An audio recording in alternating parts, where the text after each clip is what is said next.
if you want to make a feature-length film, all you need to do is get 70 ideas, 70 scenes. And you write these 70 scenes on 3x5 cards, and you put them up, and when you have 70 of them, you've got a feature film.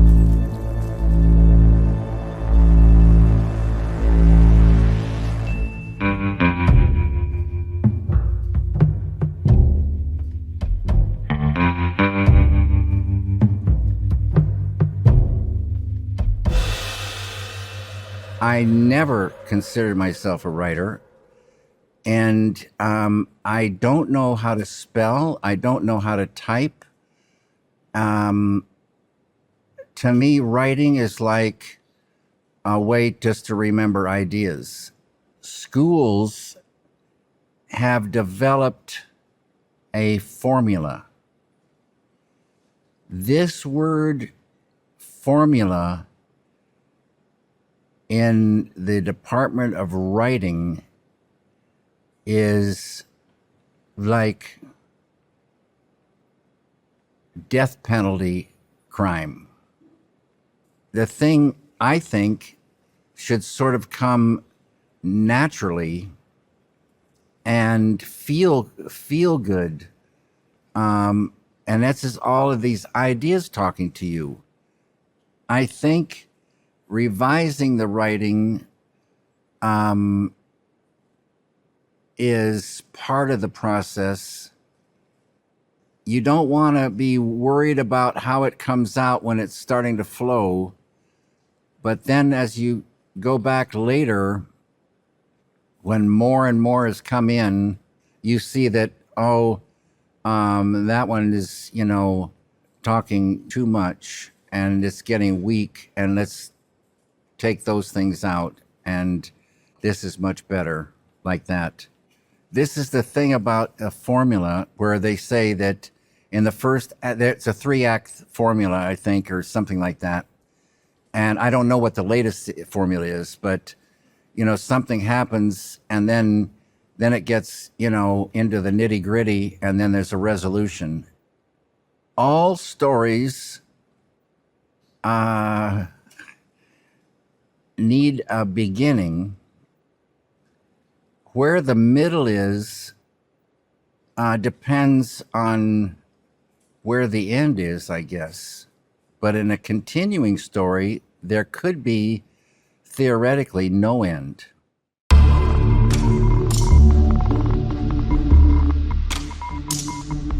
When it comes time to writing, I like to write.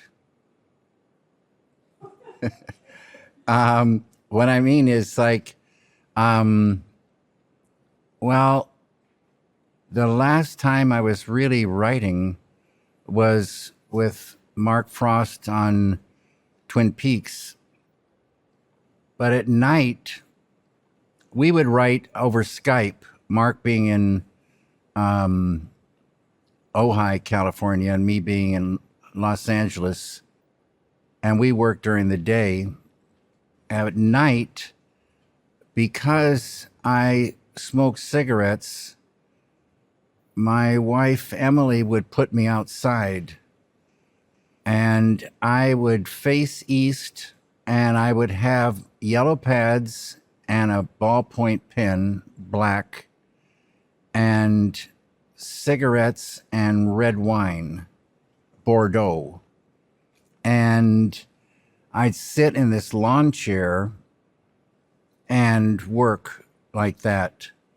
And if you have a yellow pad on your lap and a ballpoint pen, pretty soon that pen will start moving and words will come out. And you get on a thing. And I say, even 90% can be, worthless, horrible stuff. But maybe as you're writing what you're seeing or thinking, you'll catch a vein of gold and a thing will start pouring out. And that's sort of the way, I guess it is. You catch a vein. It could be a character. It could be a whole part of a story. It could be a scene. But you've got to be like in fishing with patience, and you've got to have a pole and a line and a hook. And you got to be, ready for it to come in.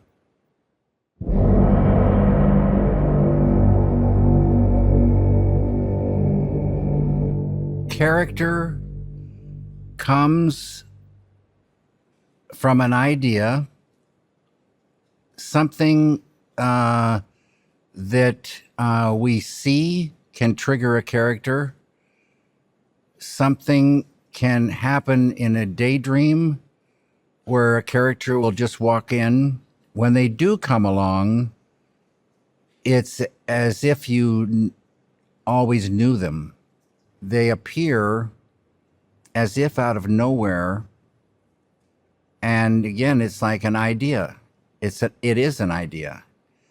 And you hear them talk, you know them as if you've known them for a long time. You know what they look like, you know what they're wearing, you know the way they are, how they speak, fast or slow, their timbre of their voice, their whole thing. You know them, and you write them down, and even the words, they come out. They come out in a certain way based on that character that you know and who they're interacting with.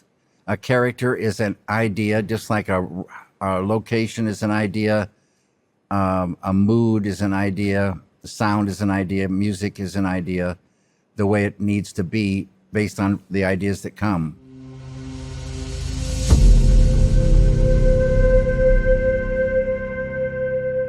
Mystery and detectives in cinema relate 100% to life. Most of us, we don't know where we were before we were born. We don't know for sure where we're going after. We don't know why we're here. We don't know much about anything. We're floating on a ball in something they call a universe on the edge of a galaxy with about 100 or 200 billion suns. And we are going to football games and watching TV. It's like pretty crazy. It's the way it is. And, but we're detectives, everybody. We're looking around when we have time. Sometimes it's just before we go to sleep, we start thinking maybe questions like, why am I here? What is going on? Or we see things in life and we say, whoa. Or we hear things and say, does that make sense? Do you think that's true? We use our intuition as detectives to see what's true and what's false and try to figure out what's going on. And I think that's one of the great things about detective stories. It relates to what life is telling us. The ideas, tell you everything. And if you think it's imagination, really, you say, I imagine. By the time you got the word imagine out, the ideas have already fed it to you. It's not really you imagining it. It's the flow of ideas. And that's where daydreaming comes in. Let's say there's a scene in a diner, and the diner has all these windows, and it's the daytime, and it's got the smell of cooking and coffee going, the sounds of the machines, and the refrigerator, thing cooling, working, and the sounds of the Coke machine going sometimes, the cash register, different things, and people going around, people talking, knives and forks, plates, formica, footsteps. Outside, some sounds are coming in, and a light is a certain way. It's in the Northwest, so it's a kind of Northwest feel, and kind of a cooler, bluer light coming in. It could still be, sometimes it can be warm and friendly, but depending on what's going on, you might want it to be bluer and colder. Then you might have something on the jukebox that fits in with the mood.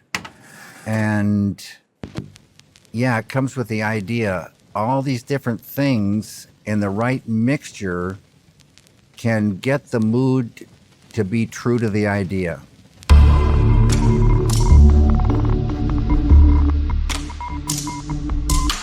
A script is organized ideas.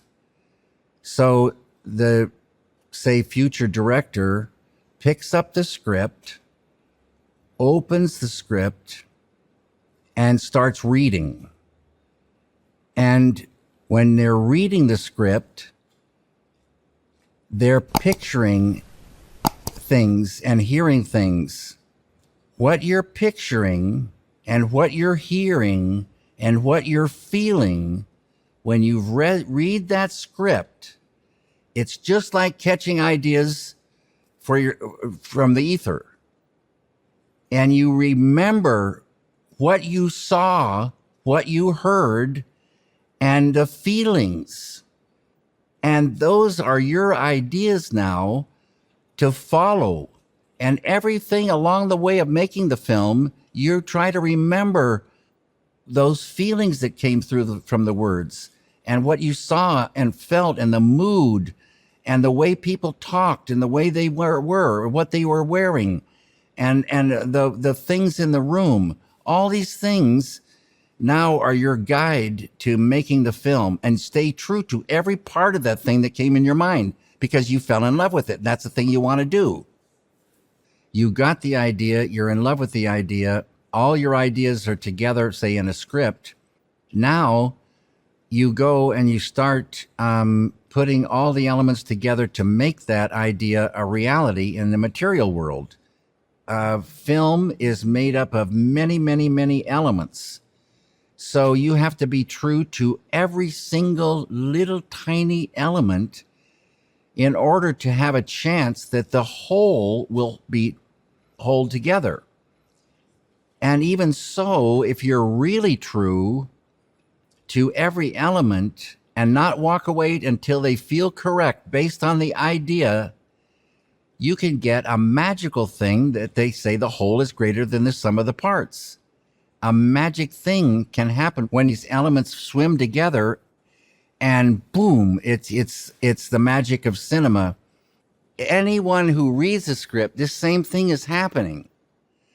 But now this is the one who's going to make the film. So this one is picturing this and hearing this and this like this for him or herself. Now the filmmaker's job is to get all the people that are going to help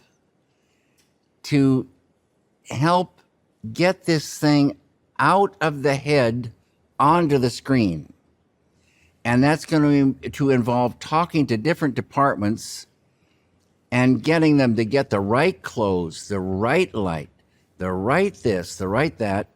So now this was alive in here, and now it's going to be alive on the screen.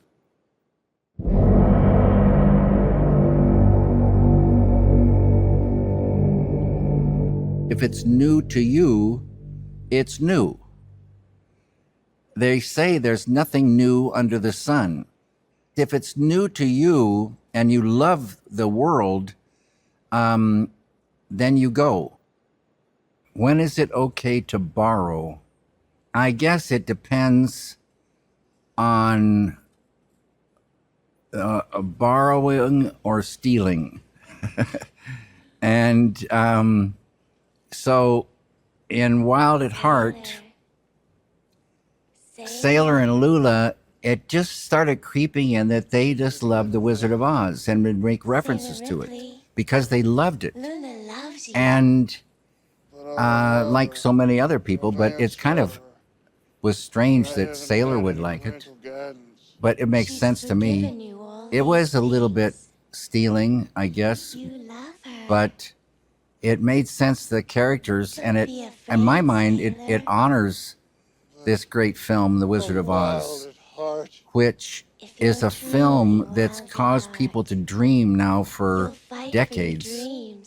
And there's something about the Wizard of Oz that's cosmic, and it talks to human beings in a deep way.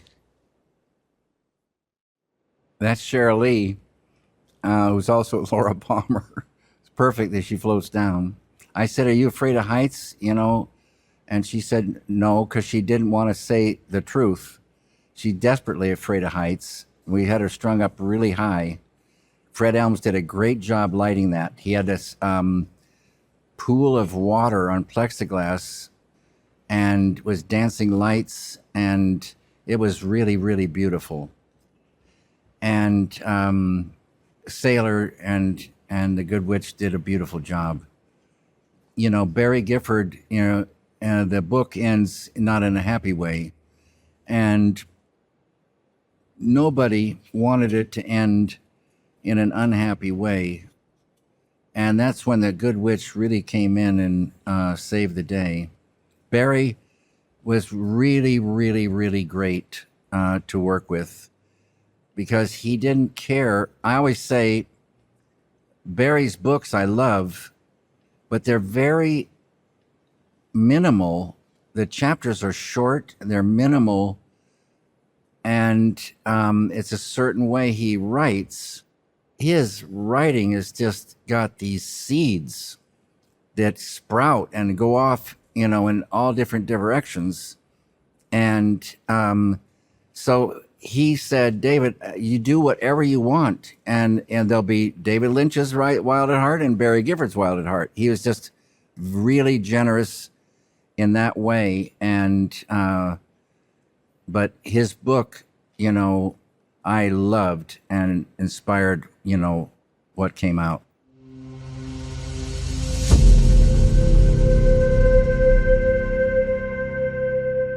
When you're just starting out, it's very difficult, unless you're from a wealthy family, it's very difficult to have the time and materials to live the art life. So you have to live the art life around whatever job you have to earn money to eat and have a place to live and work. And it's tough. But all the time that you're working to earn that money, you can be thinking, and you can be saving up your money and getting those materials, and that as much time as you can to dedicate to your work, your work, which is the artwork. When I started out, all I wanted to be was a painter. And you don't need a lot of money to be a painter. I raised money by delivering prescriptions for a place, Herter's Drugstore in Alexandria, Virginia. And my father made a deal with me. I wanted to get a studio. He said he'd pay for half if I earned the money and paid for the other half. So I delivered prescriptions in the night in a red and white Jeep, and made enough money just working a couple nights a week to get a studio where I'd go after school and work until late at night. So I've had to do things to earn money, but I've gotten what I call a setup, which a setup is a place to work and the materials to do the tools and materials to do the work. So if you're interested in painting, you need a place to paint, and you need paints, and you need to get all this stuff together and the space, and then you call it a painting studio. Every single thing that we do, we need a place and machines or, materials or equipment to, make it happen. You asked about this little bungalow I had on Rosewood Avenue. I was there during a time when gasoline was 27 cents a gallon. I had a paper route. I delivered the Wall Street Journal. I picked up my papers at 11:30, and I made $200 a month. That was plenty of money to live. And I built a shed onto the side of the bungalow for a little tiny workshop. I built some sheds in the yard, and I had the ability to make things. I still didn't have enough money to paint the way I wanted to paint. AFI, at the time I went, the Center for Advanced Film Studies, was housed in the Greystone Mansion, a 55-room mansion in the best part of Beverly Hills, California. At night, no one was there, and I got to take over the stables. I had a mini studio for 4 years. I had all the equipment I could ever dream of. I had rooms for storage of equipment. I had places outside to build sets. I had a setup like you cannot believe for 4 years. And I even lived there. I lived in Beverly Hills, California on about a nickel a week. It was beautiful. And what we called the food room, where we ate, when I finished a pack of matches, I would do drawings on the inside. They're abstract, but these are all Italian Renaissance drawings. These have been found and collected, and now they're all framed. They're really beautiful little things. So these are my matchbook drawings from the days of Eraserhead. My friend Bushnell Keeler, who really was an inspiration in the early days, said an artist needs at least 4 hours of uninterrupted, guaranteed uninterrupted time to get 1 good hour of painting done. And this is so true. Every interruption just is like a knife stab in the middle of, thought and getting into it. And you start again. You start again. It's horrible. These days, there's interruptions around every corner, almost every second. I've said that you have to be somewhat selfish, but selfishness, like beauty, is in the eye of the beholder. It's, if you're with the right people, it cannot be seen so much as selfishness. It can be seen as that's your work in life, and you need the time and the materials, to do it. But you have to protect that space and that time, or you won't get anything done.